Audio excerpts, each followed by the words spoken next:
Hello, I'm Susan of Susan Stanley Stitch and Time, and this is Floss Tube episode number 69. It's January 2026. I've just returned from Sampler Symposium at the Attic Needlework in Mesa, Arizona. It was such an amazing time, and I just wanted to pop on right away and share a little bit about it with you and just fill you in on a little more about what I have planned for this year. I just love going to retreats like this, especially when there's educational aspect to it, a project aspect to it. But one of the best parts about attending an event like this is reconnecting with old friends and making new friends and meeting people face to face that I've been communicating with on Instagram and FlossTube for 5 years. There were people there that I have chatted with back and forth for that long, and I finally got to meet them, and it was so wonderful. Let me just put this quick little 1-minute video in of just what the room is like as we're getting ready for the next presenter. You can feel the buzz just by listening to all the chatter and excitement.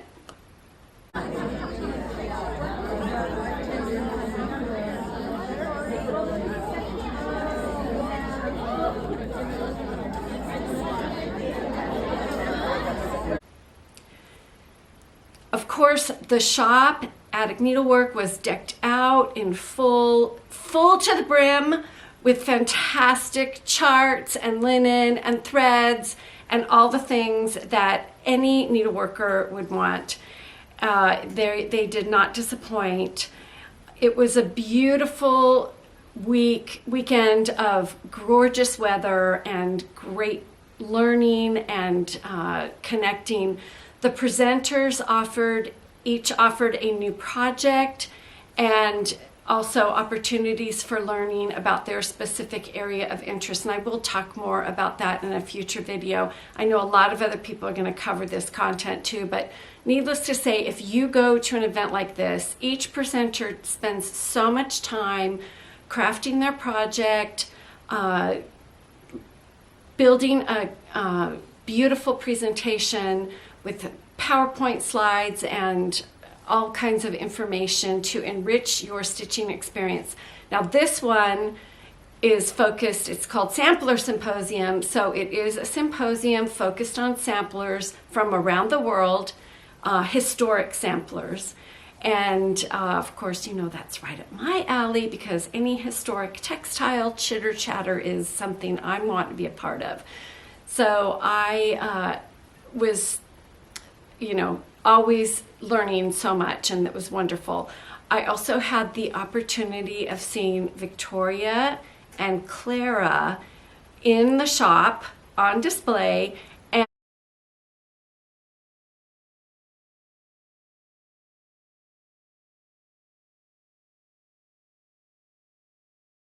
and also the Berlin work mother-daughter piece was there. People who had stitched it from the class I taught in Portland at Acorns and Threads, people brought their finishes. So I will share some of those pictures here in a minute.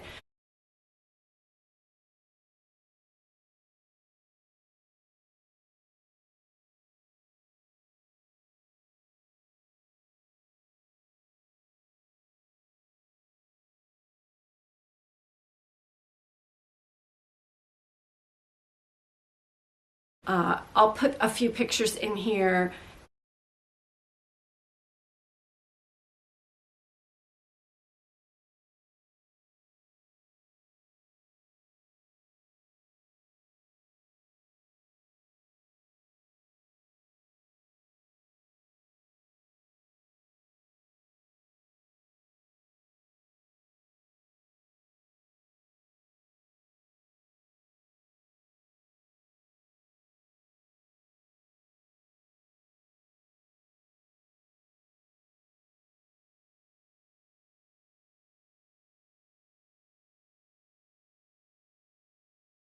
So you can see it is it is so exciting and humbling and just makes my heart so happy to see people enjoying these charts. And thank you, thank you, thank you truly for supporting me, supporting the attic, for purchasing these charts and kits and encouraging this to go forward. I am so, so grateful to all of you for your kind words and just your lovely uplifting messages. If you are interested in stitching either of these historic ladies, you can still purchase kits from the attic. And in case you don't know, there is enough silk in the kit to do both a regular size stitch and an over one version. There's plenty of silk, and you will still have some to keep in your silk collection in case you, like me, like to play with colors and do some of your own conversions. It's always nice to have silk on hand, colors on hand. I also had people share their commemorative mother of pearl pincushion finishes. Here's mine.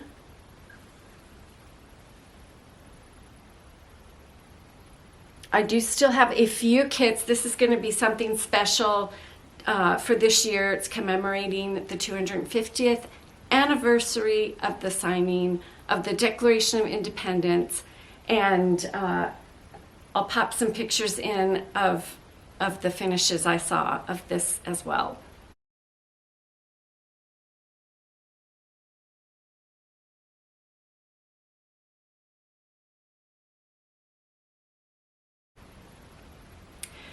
So while I was there, and there's just always lots of chatter going on. Everyone's excited. Projects are being shared.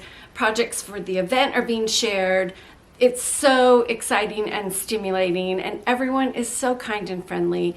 And I did meet a few people who were there by themselves, and they told me they didn't feel, they felt just very welcomed and a part of it. So I think usually, every time I've gone, I've known somebody, but that's a brave thing to do. One lady in front of me flew all the way from New Jersey all by herself, and it was her first time there. It was wonderful, and there were a lot of first timers. It's exhausting in the best kind of way. You're just so happy and so excited, and to see the projects and the beautiful creations that people have come up with. You need some time. It takes some time to process, definitely, everything that you've seen. So while I was there, I also brought the next doll quilt for the First Stitches series along to share with the people at Sampler Symposium, and now I want to share it with you. The next story for First Stitches series that I've been teasing you about and telling you about takes place in the 19th century, and it's an authentic American Quaker story. And it really is a story about a mother and a daughter. It's a story of perseverance and the way Quaker faith formed communities and in the wilderness of Ohio. So that's the next clue. It takes place in the wilderness of Ohio. And again, we'll look at the way plain sewing, cross-stitch, patchwork, weaving, and all of the things that were necessary to maintain household textiles were accomplished in this kind of a setting. And the way people all worked, how all of these textiles and all of these textile skills work together to of course, clothe families and people in the community, and the way these skills were passed on to the younger generation, who were going to then be responsible for creating all of these things in the future. This is before the Industrial Revolution, and it's very much a very different time from the way we live today. In this series, we are also going to look at a dye and and the textiles that were available during this time period, along with other aspects of the material culture. And I'll save the date for later to tell you, but needless to say, you'll know it's an early setting in Ohio, and there will be several projects offered with this story. And there'll be a doll quilt that I've teased you about. Now this one is still a work in progress. The patchwork is done for the top. There's no binding. It's not quilted yet. That's the back. Sometimes I think the back is beautiful too because it just has like kind of a window pane effect. But so this is the doll quilt that we will be creating. You will be learning a new skill. Each doll quilt is a part of a skill building series.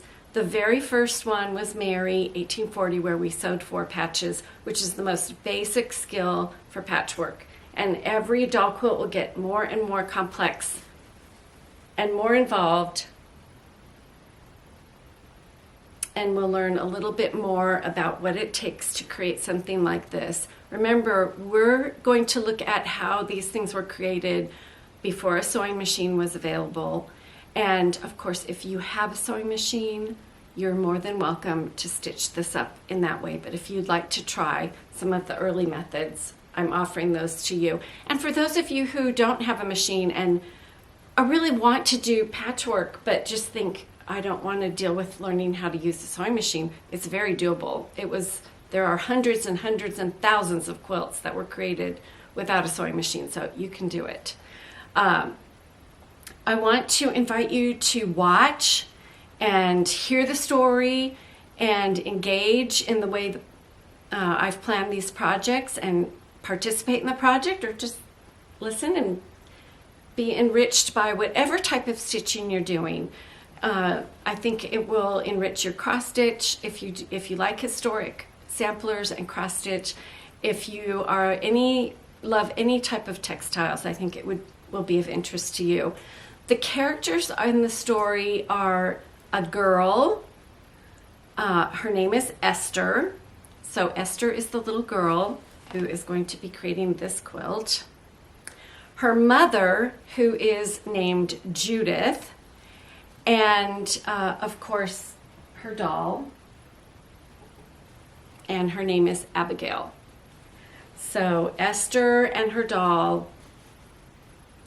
are going to have quite an adventure. Now, as I've mentioned before, this story is based on the genealogical records of an actual family. It's a true story. We're going to, of course, create material culture around it from what we know of that time and create some historical fiction to go along with it to make it more meaningful. But the key points in what happens in this story are things that actually happened to these 3 in this family. Well, actually, I don't know if she had a doll named Abigail. That is the first piece of historical fiction, but most little girls had a doll at that point. So, but Judith and Esther were real people, and it's based on the primary sources and the documentation for these actual people. And I think you're going to really enjoy this series. So I hope you'll come along, even if you're just watching and listening and participating. I'm so excited to start sharing this with you. So I got to give everyone a sneak peek at Sampler Symposium, and I did also share an expanded version of the doll quilt. You may have seen it already on Instagram, but like I mentioned last time, doll quilts don't have to stay doll quilts. There's lots of uses for doll quilts, and I did promise you that I would share a little bit more about that in the future and give you some ideas on how I use my doll quilts. Many times for me, they were a stepping stone to another skill, but even if they weren't, I have fun ways to play with them. So I do promise to show you that in the future. I think you'll enjoy knowing that you can take this and repeat it several times to get something that looks like this.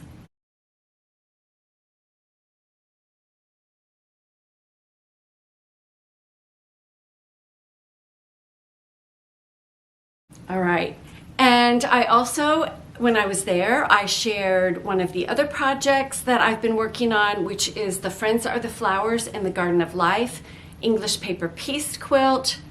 I'll put a picture in here.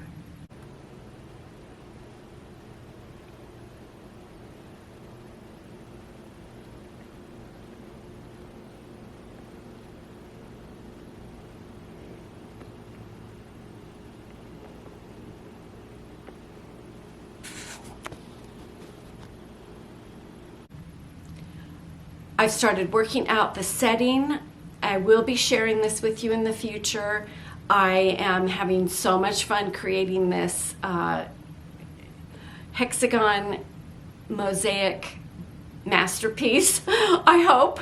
And if you would like to join me, I hope you will, as we right now just make flowers. I'm still trying to make a hexie a day, a flower a week, so I have enough to put this together, and I have ideas for the way the colors will progress. I think it's going to be really fun, so keep following me for that. I was excited to be able to share that with you. And then I was so delighted to be able to share, along with Michelle of Tabby Cat Linen, our versions of the Queen Victoria quilt, which uses the solstice stars that I showed you in December. The Queen Victoria quilt is that I'm creating an interpretation of. It stems from an antique, and I shared that with you on the last video if you'd like to take a look back at that. I'm doing my own version. Michelle's doing her own version. It is so fun to know that somebody else is working on this. If you're out there and you are working on it as well, please let me know. I would love to follow you and watch your progress. So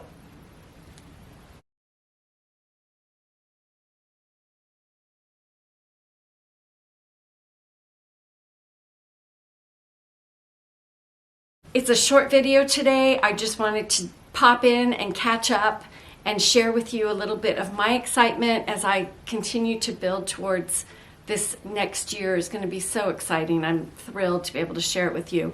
I did come home with a few sticker packs that I had put together, and I'm not going to show them. I'm just going to say that there are stickers that relate to Esther and her story and some of the other projects that will be available for this series, and I have a few left over and I'd like to share them with you.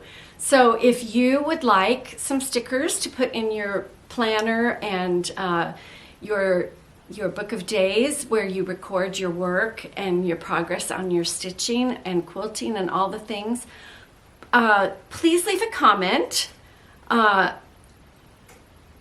enter. You need to be, of course, be a subscriber, and you need to be over 18. And I would like you to tell me one thing or what you'd like to know, something you're curious about 19th century American Quakers. This little girl is an American Quaker. Quakerism, as you may or may not know, started in England and migrated to America. But this is an American story. So please don't say the words giveaway, but tell me something you know or would like to know about Quakers in America. And next episode, we'll take a little more of a deeper look at the First Stitches story and, of course, progress on my projects. I've promised you that I would show you how I decorate with little quilts and some of the things I do with the little quilts. I've also promised you that I would open up the back of the sampler I shared last month. So I'll be back, and thank you so much again for those of you who are following me, supporting this channel, who are participating in the projects, either just by cheering them on or actually making them. It means so very, very much to me, and I'm so grateful to have all of you here. If you have stitched any of the First Stitches doll quilts, please use the hashtags. I'll list them in the comment section below, the show notes below. If you stitched Clara, please use the hashtag Clara 1876 or Victoria, hashtag Victoria 1876, and let's all watch each other's work progress. It's so exciting. So until I see you again, which I think will be pretty soon, make time for stitching, and I'll see you back here